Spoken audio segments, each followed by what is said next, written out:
법에 대해서 한번 생각해 볼 수 있으면 좋겠습니다. 간혹 법을 밥으로 여기는 분들이 있죠. 법하고 밥하고 글자가 좀 비슷하잖아요. 실제로 인터넷을 찾아보니까 국회의원들이 이런 말을 하더라고요. 밥 해결하는 게 법이다. 밥하고 법하고 완전히 다르지 않습니까? 밥은 우리가 매일 먹는 밥은 더 알 게 없잖아요. 더 공부할 게 없잖아요. 근데 법에 대해서 여러분 잘 아시나요? 법은 일반인들에게 굉장히 생소한 게 법입니다. 법을 몰라서 값싼 비용을 들여서 변호사를 선임하기 하지 않습니까? 이런 말들처럼 법이 우리 사회에 매우 중요한 역할을 감당한다는 것은 우리 모두가 잘 알고 있는데 막상 법의 공평성을 놓고 볼 때는 그렇지 않다고 느낄 때가 있습니다. 예를 들어서 운전을 하다가 신호위반 또는 속도위반을 해서 범칙금이 나오면 내가 법을 어겼으니까 당연하게 범칙금을 내야지, 기꺼이 내야지, 얼른 내자 라는 생각이 드는 사람은 거의 없을 것입니다. 왜 그럴까요? 왜 사람들은 법이 중요하기는 하지만 공평하지 않다고 느끼는 것일까?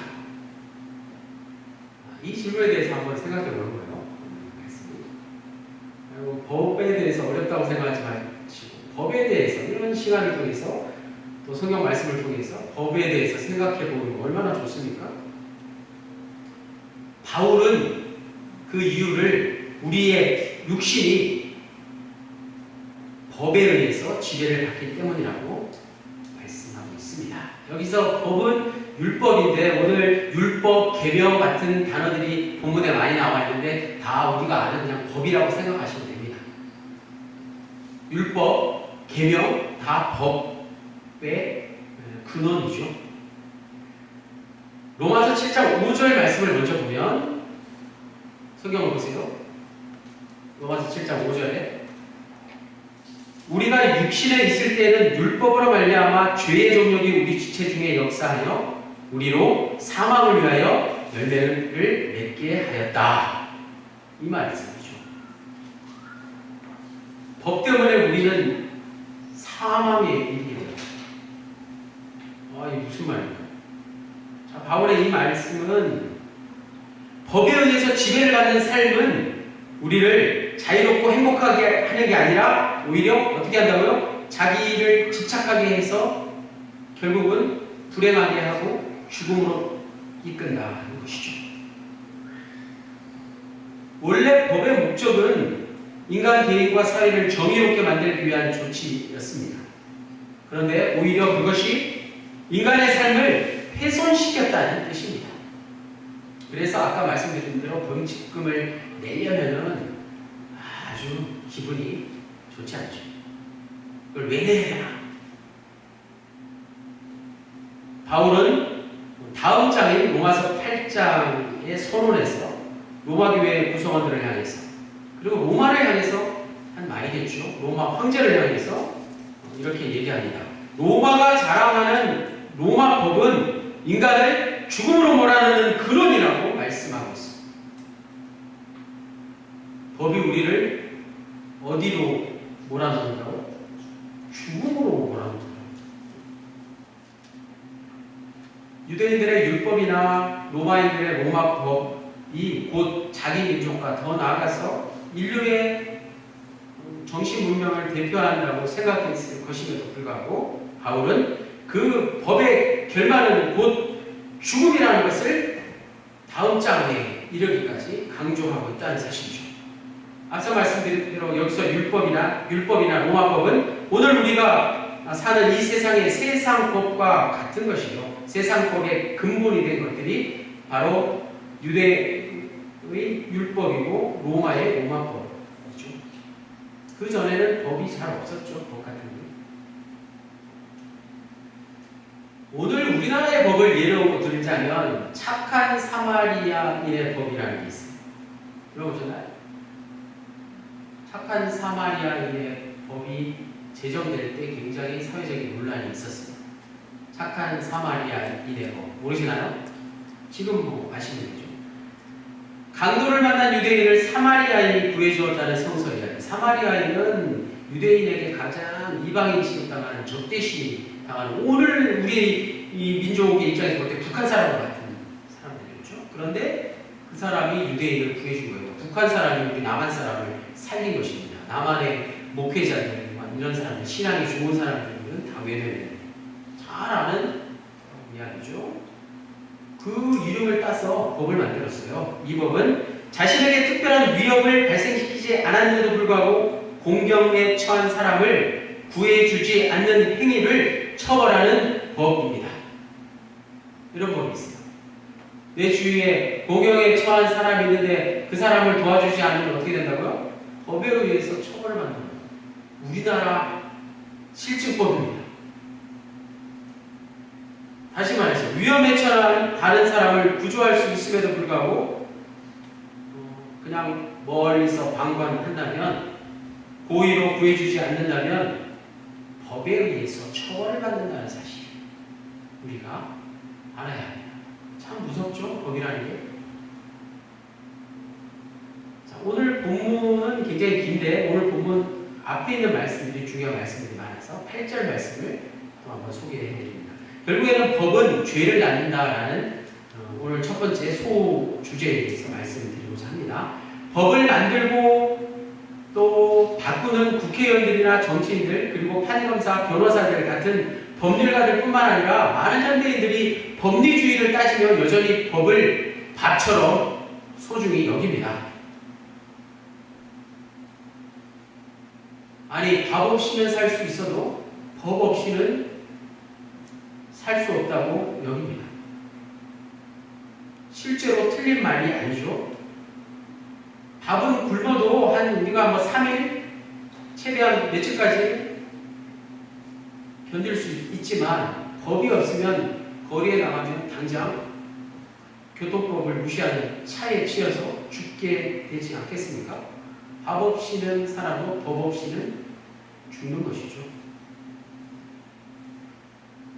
또 다른 면에서 법은 양심이라는 것에 비하면 가치가 떨어진다고 생각하는 이들이 이런 말을 하기도 합니다. 우리 기독교인들이 이런 말을 잘 할 수 있죠. 저 사람 정말 법 없이도 살 수 있는 사람이야.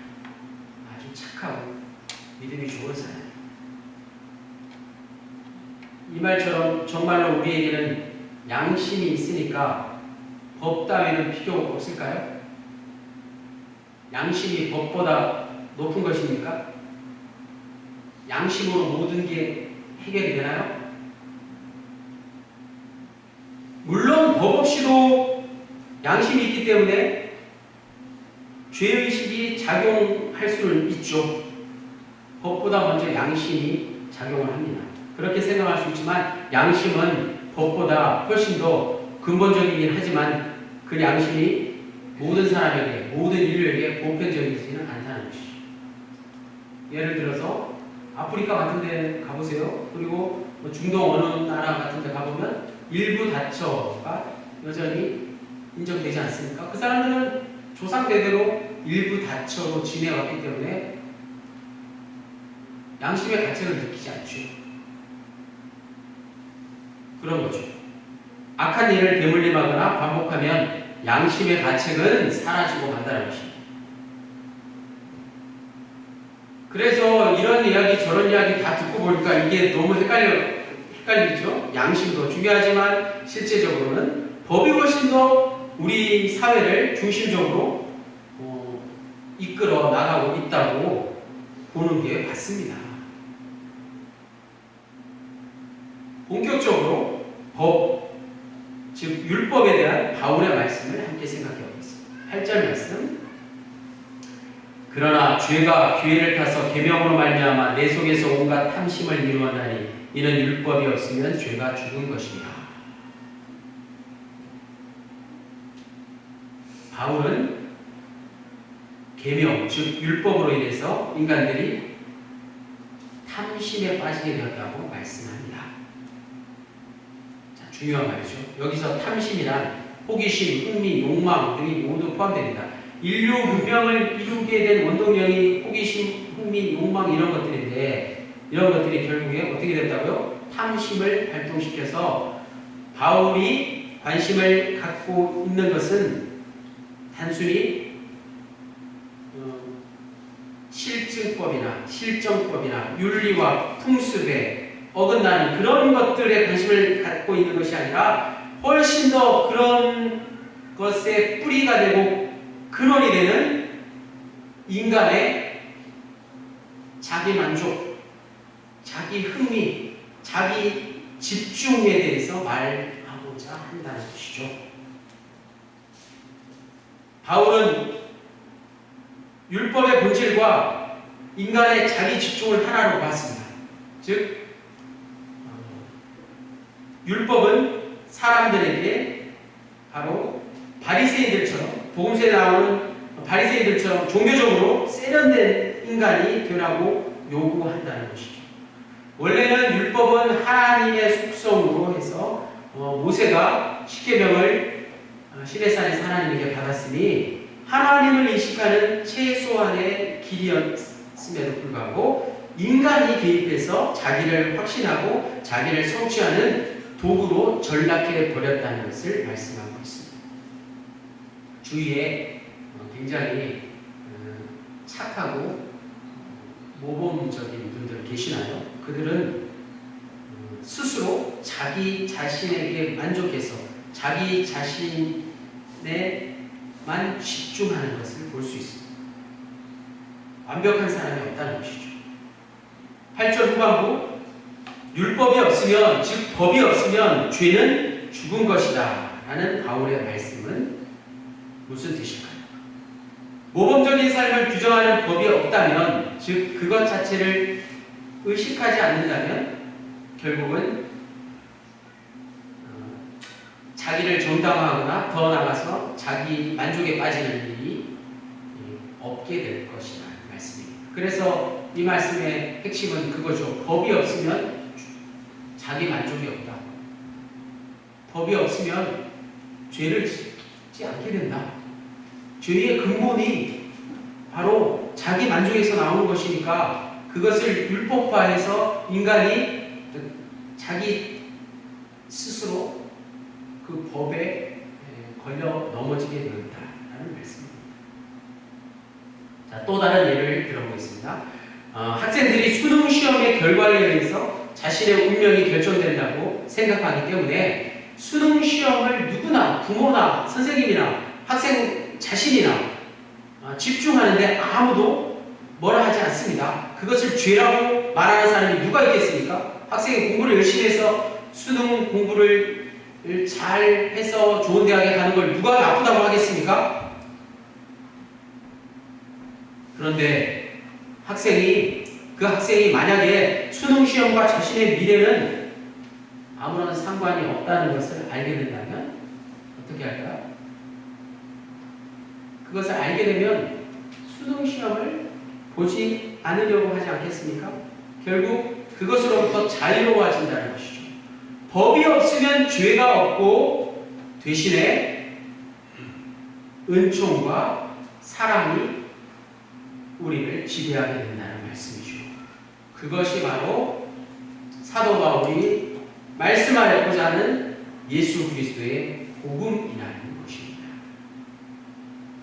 율법이 인간으로 하여금 자기중심적인 존재로 만든다는 소위 바울의 인간론, 인간에 대한 정의는 단순히 책상머리에서 나온 공부를 해서 얻어지는 것이 아닙니다. 관념적인 것이 아니에요. 지금 제 설교가 굉장히 어려운 내용 같지만 사도 바울의 철저한 자기 반성에 의해서 자신의 삶을 통해서 경험한 것이라는 말씀입니다. 그의 삶이 그랬죠. 그는 바리새파 중에서도 둘째가라면 선호할 정도로 법에 정통했던 사람입니다. 그런데 율법을 상대화한 예수를 만났습니다. 그는 전혀 다른 신앙의 차원으로 들어가게 되었습니다. 사도 바울이라는 인물을 잘 생각해 보십시오. 바울은 초창기 유대인들 유대인 출신의 기독교인들처럼 예수를 믿는 기독교인이 됐지만 여전히 할례를 행하고 또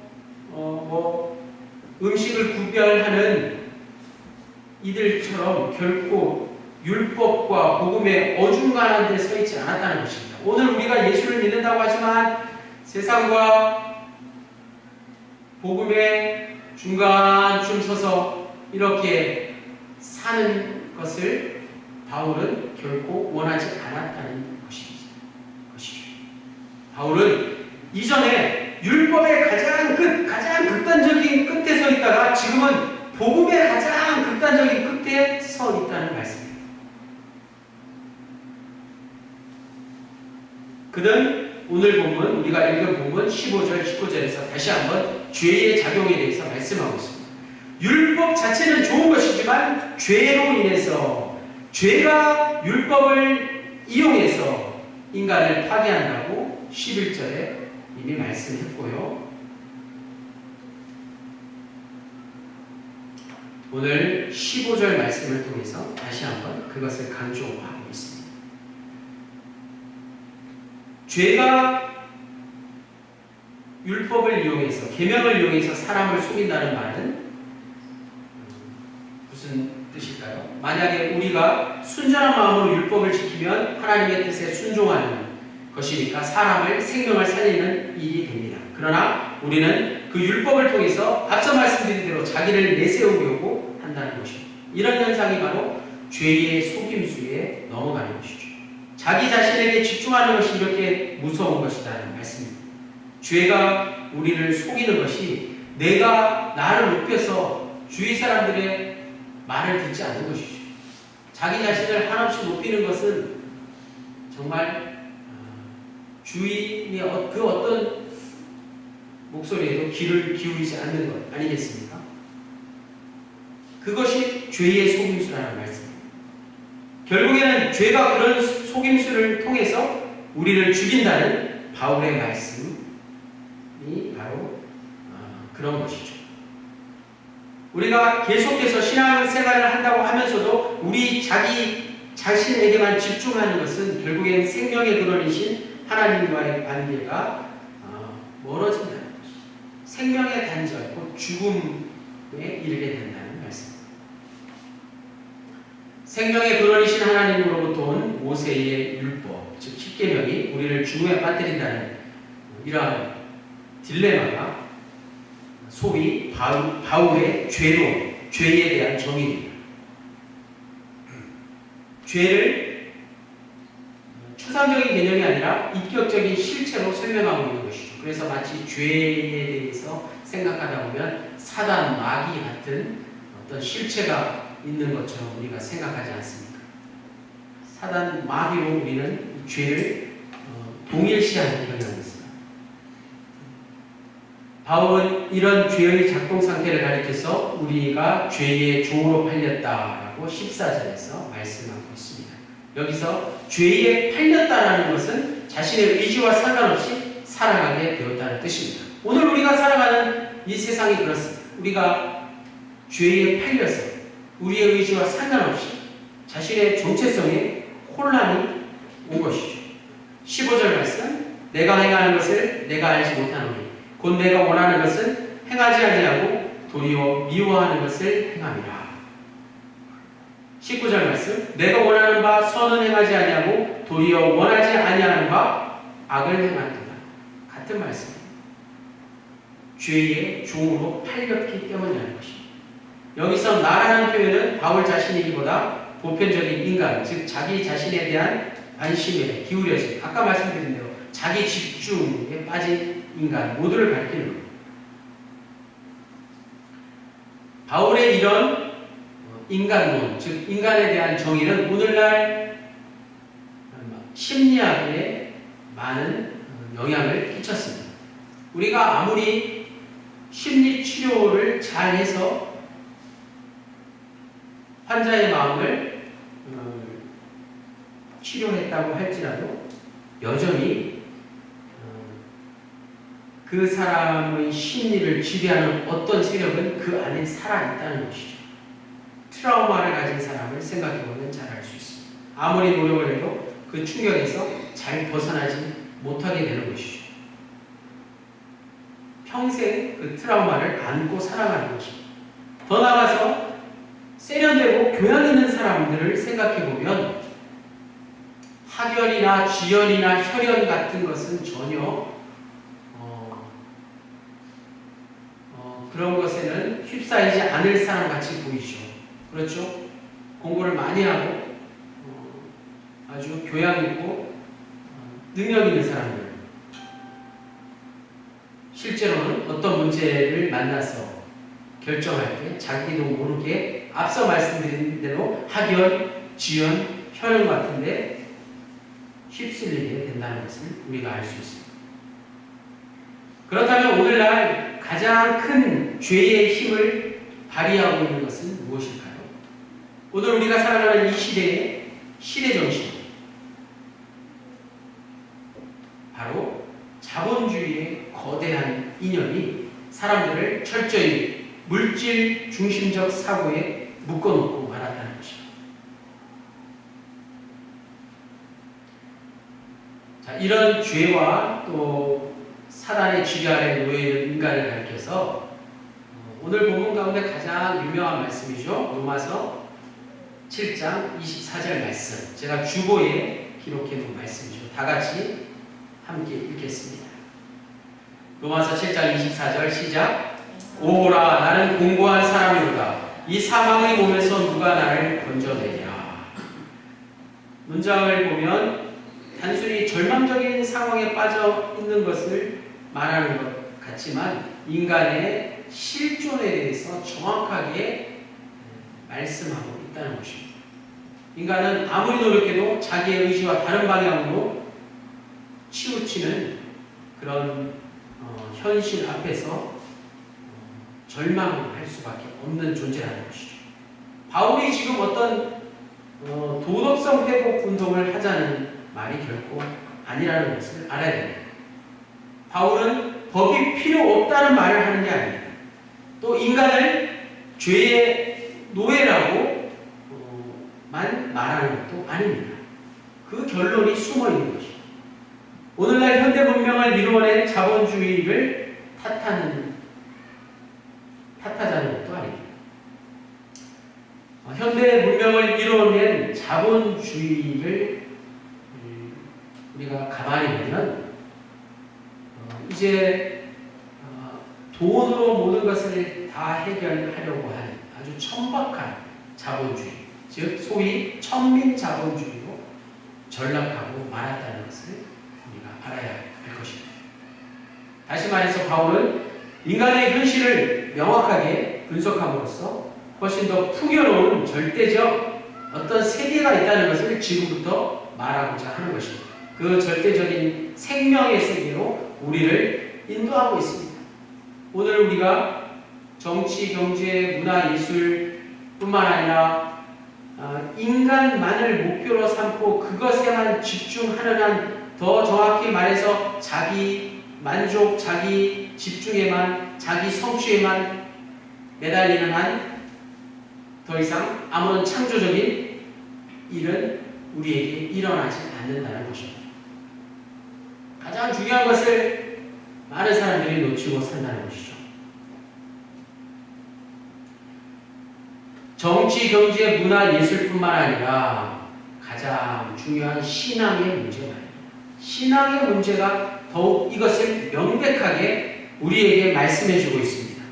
하나님의 뜻을 우리가 몰라서가 아니라 우리가 근본적으로 자기 집중에 빠져 있기 때문에 서로 싸우고 상처를 주고받고 하는 것이죠.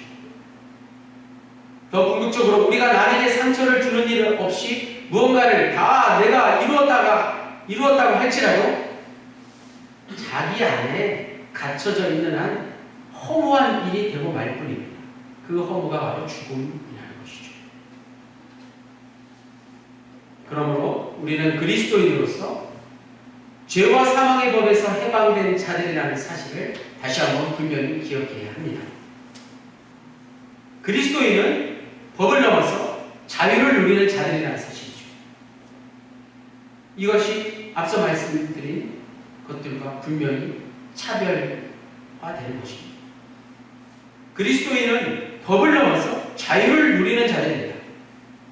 여기서 자유는 죄로부터의 자유를 누리는 것을 말합니다. 영혼의 자유를 누리는 것입니다. 영혼의 자유 말입니다. 자유로운 영혼이라는 말씀을 흔히들 잘 사용하지만 자유로운 영혼이라는 말의 뜻은 단순히 자기가 하고 싶은 대로 먹고 자고 놀고 공부하는 게 아니라는 것입니다. 자유로운 영혼의 의미가 무엇입니까? 그리스도인이 법 없이도 산다는 말을 듣는 것. 그게 바로 법을 넘어서 영혼의 자유를 누린다는 뜻입니다. 법의 본질은 원래 선하고 영적인 것이지만 인간에 의해서 그것은 악하게 나타납니다. 인간 자신의 내면에 있는 숨겨진 그 어떤 것이 인간을 그렇게 만든다는 것이죠. 그것을 인간을 이용하는 탐심이라는 힘 말입니다. 그것이 곧 죄의 근원입니다. 우리가 아무리 발버둥쳐도 극복할 수 없는 게 바로 이 탐심이라는 죄와 같은 것입니다. 그것은 전혀 다른 차원에서만 해결될 수 있다는 사실입니다. 우리가 탐심과 아무리 맞서 싸워서 매일같이 영적 전쟁을 선포하고 탐심과 싸워서 승리하려고 노력한다 해도 그게 잘 되지는 않죠. 지속적으로 가능한 게 아니라는 말입니다. 왜냐하면 바울의 말처럼 우리는 또 다른 세계로 그리스도를 통한 은총의 세계로 들어갈 때만이 우리의 근본이 되는 죄에서 우리의 내면에 숨겨져 있는 그 어떤 힘에서부터 자유로워질 수 있다는 사실. 법이 없으면 죄도 없다는 바울의 말을 기억해요. 이 말씀을 깨달은 그리스도인들은 마지막 25절에서 바울이 고백하고 있는 것처럼 우리 주 예수 그리스도로 말미암아 하나님께 감사와 찬송과 영광을 돌릴 수 있게 되었습니다. 바울처럼 법을 넘어서 자유에 이르는 길을 함께 걸어가시는 저와 여러분 모두가 되시기를 주님의 이름으로 간절히 축원합니다. 하나님 감사합니다. 오늘 시대를 살아가는 시대적 정신은 우리를 자꾸만 자기 집중에 이르게 합니다. 신앙의 문제도 마찬가지입니다. 우리가 이 세상에서 너무 많은 것을 성취하기 위해서 애를 쓰다가 우리의 영혼이 위축되거나 또 과부하에 걸리지 않기를 이 시간 간절히 빌고 원합니다. 하나님만이 이 땅의 삶에서 영적인 안식을 우리에게 허락하시고 영원한 생명을 주시는 분이심을 잊지 않고 살기 원합니다. 우리의 삶은 온전히 하나님의 손에 달려있음을 믿음으로 고백합니다. 하나님만이 우리의 참된 주인이십니다. 어제와 오늘 그리고 영원토록 우리와 한 하나님으로 살아계시고 우리의 예배를 받으시기에 합당하신 예수 그리스도의 이름으로 기도하였습니다. 아멘.